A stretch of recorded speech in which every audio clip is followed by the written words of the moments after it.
Hey guys, Papercut here, back with another replay review. We got Night Stalker 12 again. He's one of my main guys. I've done a lot of reviews for him. Loved watching him grow. I remember helping him when he was like low silver on Ottomans, and now he's messing around with Japanese, and seems to be going pretty well for him. He's in gold. He's been bouncing between gold 2 and 3. It's a huge improvement from him. He wanted me to look at, well, he was on my Twitch stream and he redeemed some channel points to look at a game. Unfortunately, I didn't realize, I missed it. I didn't realize he was in the room at the time, or in the Twitch stream at the time, so I'm now doing it offline, but I'm going to publish it for him to look at.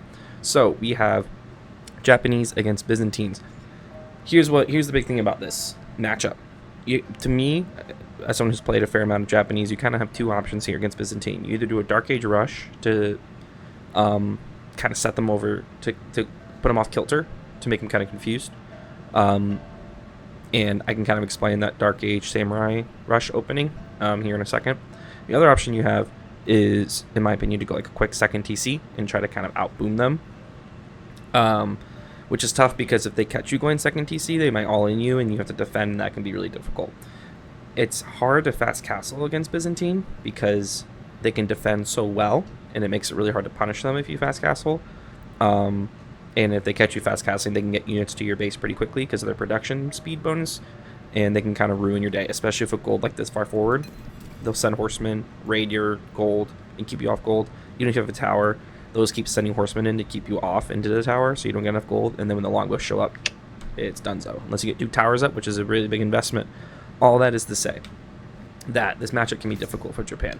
Now at your elo, you might be able to fast castle, and it works. I mean, this is a 40-minute game, so I assume you drag it out. But as you rise, that's going to become less and less of an option against Biz players who know what they're doing. With that, let's talk about the early Samurai opening. Here's how I do it. Actually, shout out, I need to learn this guy's name on Reddit because he posted it to the AOE for Reddit, and I copied it, and it's been working out very well for me, actually. The opening is pretty simple. When you start, you have 6 villagers. 3 go to wood.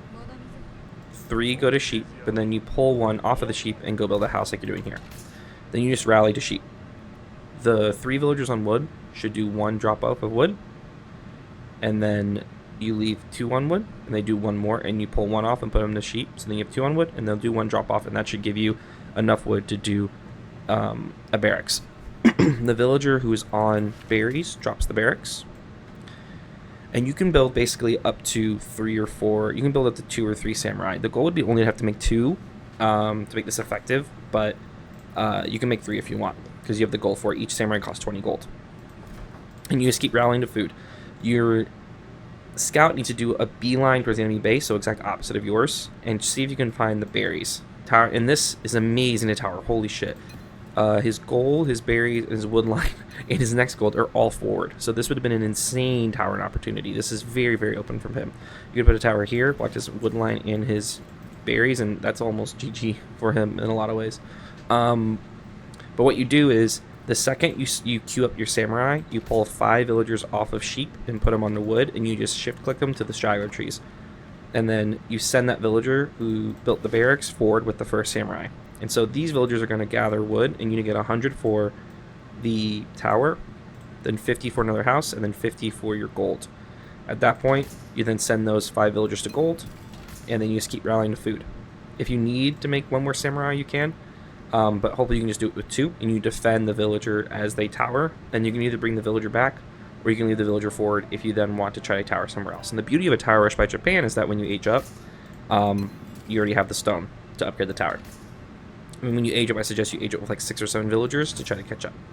And then you just play the game from there. And it really throws them off and it slows down their tempo. So you could just fast castle out of that.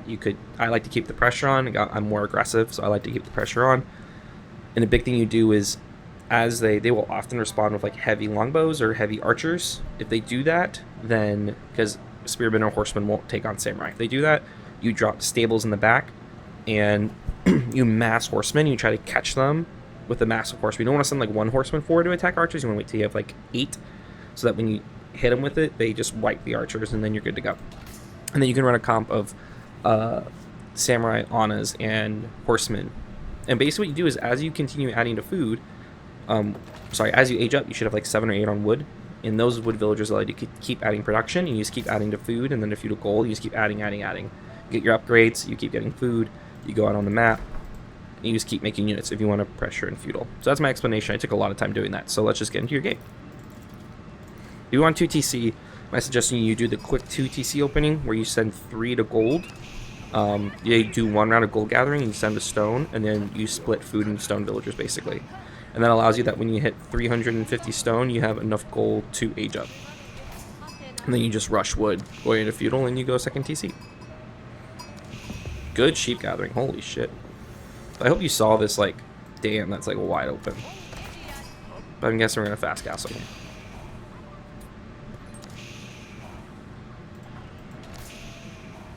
You know what's a lot on wood. Okay, we're gonna be aggressive. Your comp has to be, in my opinion, you do honest first. Okay, so here's why I say honest first. Honest, you don't have to upgrade, and so you can just make them immediately. Honest are also faster. So the reason I say honest first is that you can get them out instantly, and you can get them across the map. And the goal of the honest is to force him to basically be like, he can't leave his base until he makes enough units to fight your honest. And look, he's already like rushing out of his base to go on berries here. Have you seen his opening? So you need to check the landmark he went, because he went very early berries, and very early berries is a sign that he goes hippodrome, because he's not going to put his Grand Winery on no berries. So he's going to do hippodrome and just go pure horseman, which is great for you because your samurai will beat his horseman, and a massive Anas will beat his horseman too. And so you would Anas and saw him going to the berries. You could have got Anas there and already push him back by the time he starts making horsemen. But yeah, and the goal is you do Anas to force them to archers, and then you can mass samurai who eat archer fire, and then you can add in horsemen who can catch the archers and like beat them up. That's kind of the core unit comp of Japan, in my opinion. It's the forcing them into archers, and then punishing that with samurai and horsemen. So the scouting really let you down here because you came and checked this area, which makes sense actually. Like, this feels like the spot he should be, where instead he was up here. I also just generally suggest, if you're going to be aggressive like this, so here comes the horseman, that you still tower just in case, and also, or you can do what you're doing here and just keep like 3 spearmen on your gold. I do love this back wall. That's huge. And then if you have time, I would go wall, and then wall here too, just to make it so it's hard for him to dive you. Yeah, just keep the spearman there, that's fine. So you have to be really careful. When he pops Akratoi, your samurai will lose to Akratoi. That many Akratoi villagers. So just run away when he does that and wait for the Akratoi to run out. That's a huge mass, wow. But you're building a mass too. Good upgrades. Don't get the siege engineering upgrade yet. Like, don't waste the gold on it until you're sure you can actually go, you know, do siege engineering stuff. But you already need more production. So these 8 on, like, you already need to be adding more, because look at your production. You're building 2 spearmen, and you could build more horsemen. So the point being is that you've got to keep adding production. And if you ever find yourself having extra wood, go ahead and just make farms around the front side of your TC. Did you get the eco upgrade? You'd want to get, see, instead of doing siege engineering, I would have like Takazaiku instead, and then you could send your villagers on the berries and you'll get so much food from the berries. Okay, so in a horseman raid, I would have really liked if you had got a scout with the horseman. You find his villas, great find. Don't lose the horseman. Don't lose the horseman. Good. So then he's not raiding you a horseman, but you catch him with the spearman line. The key is not to... I like that you move your wood villagers just...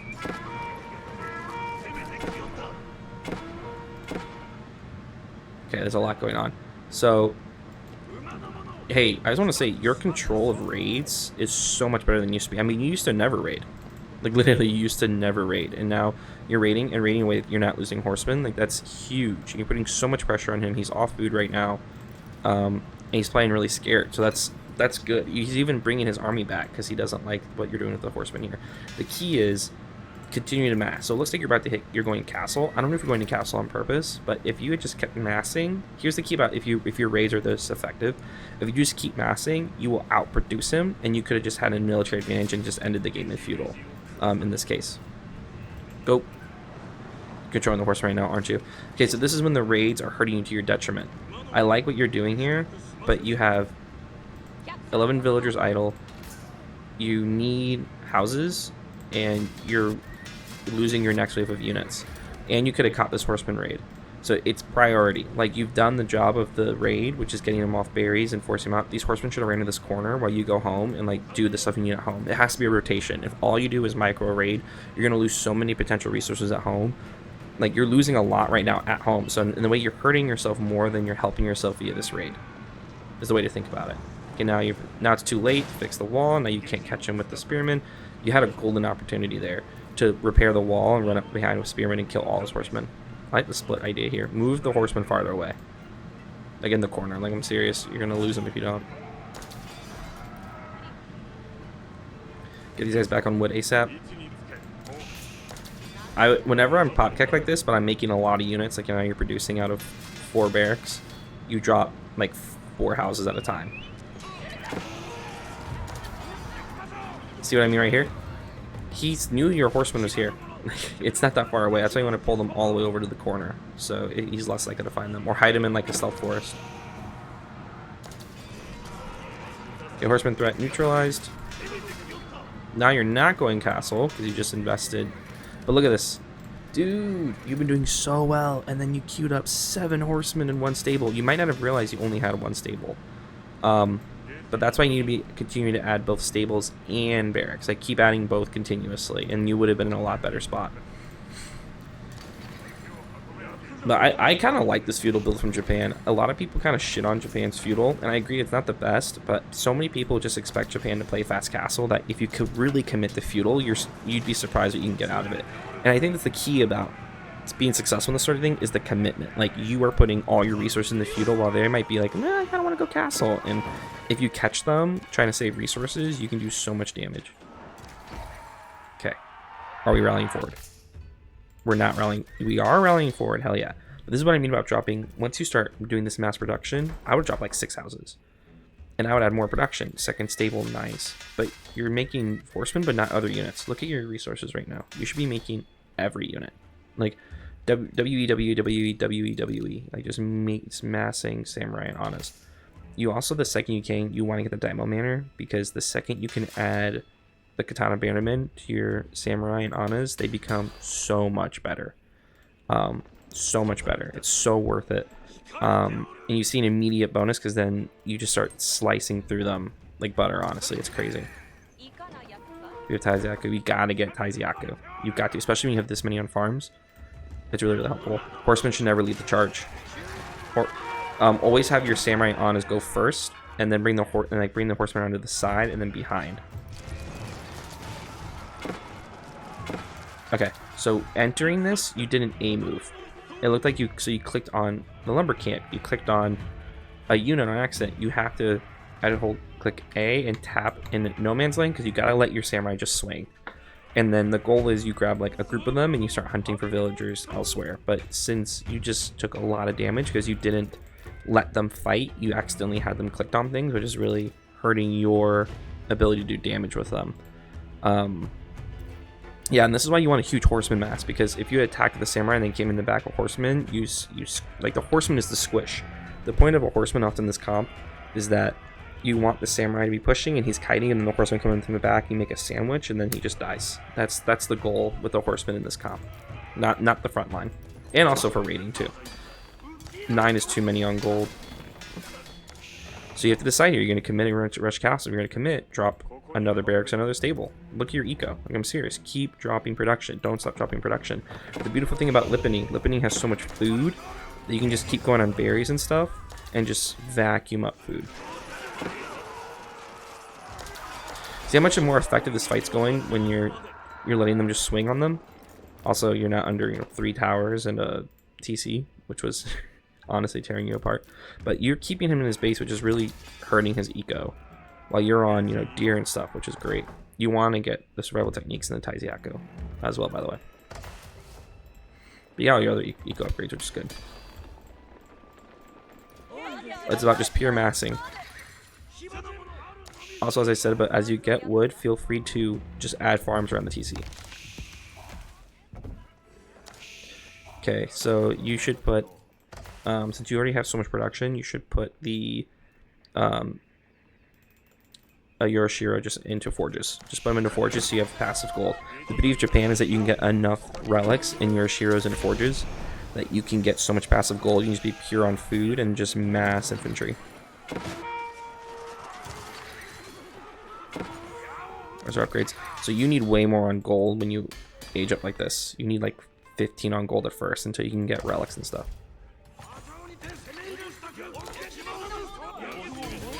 Dude, beautiful. Veteran Samurai and immediately wedge rivets in the melee upgrade. That's beautiful.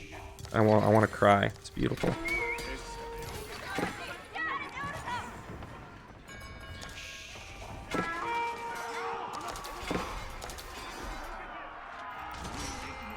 You gotta go now. So you have this window, right? You just aged up. He's not aged up yet. You gotta go now. Your samurai are gonna do maximum damage, but you have to go right now. And your eco is so good. You have so much production. You just gotta go. This is your moment right here. Go right now. This is your timing window. And a timing window is when you obviously beat him to castle, right? And then you got your upgrades immediately, and you wanted to be crossing as the upgrades were hitting. And the goal would be you to be diving right now. Because if you hit him right now, look at this. His longbow does 7 damage. You have 6 armor, so he's doing 1 damage a pop. And they have their first hit for free. Oh, this was greedy as hell by him, but it's gonna work. You never scouted up here, that hurts. You gotta scout the whole map, man. I love the aggressiveness. No, take the fight. You gotta take the fight there. I don't think you realize how strong you are right now. You're at 66 military. He's at 62, but most of it is ranged. And not good ranged either. He also has infantry, which your samurai do extra damage against infantry, right? You get the upgrade, yes. So you actually were very well equipped to take that fight, and you walked away, which is really painful. Send these forward. Please, please send these forward. Okay, good. Just rally forward. Wait for the next wave. No! A move, A move, A move! You did it again. So you once again, you clicked on something to attack instead of just clicking A and clicking on the ground. Because now you notice how they're running around and attacking anything? If your samurai were just slicing and dicing, this would be over. This is over right here. You kept targeting buildings. Oh, dude. Because what happened is they're not killing anything. Like, you were so slow to kill stuff, and you should have waited for this next wave. But if they were just slicing, you win. I'm telling you, you win. If you just... Ah, it's painful. Okay. And now he's gonna outmass you. I know how this song and dance goes. So, some things from that. 1, huge improvements, man. Like, seriously, huge improvements. It's amazing to see. 2, make sure that you are consistently adding production and consistently moving out on resources if you're going to be the aggressive person. I love the decisiveness on the aggression, but like, go on resources, get all of your eco upgrades that you can, keep adding production, keep massing, keep going, and then when you do that sort of dive, you gotta A move. And then a big thing is, so like, attack move. Don't click on one thing, but attack move onto the ground, so they just attack everything they can find. And then when you do that, grab small groups to check resources around the base. He didn't go out, but like, a lot of players usually would have been on like these berries or these berries again. So check those, and you would have been in a really good spot. That's absolutely wild of him. And make sure you scout the whole map so you can check other resources as well. But overall, that was a really good game, man. It was just some bad clicks there at the end. Really got you. And not reacting fast enough to some of these raids really hurt you too. But dude, huge improvement, and you keep playing like this, you're gonna go pretty far with Japan. But I hope that was helpful to you. And anyone else who's watching, if you're interested in your own replay review, please check my description below. Check me out on my Discord. Message me there, either directly or on my coaching Discord, and I'd be happy to help you too. Good luck on your games.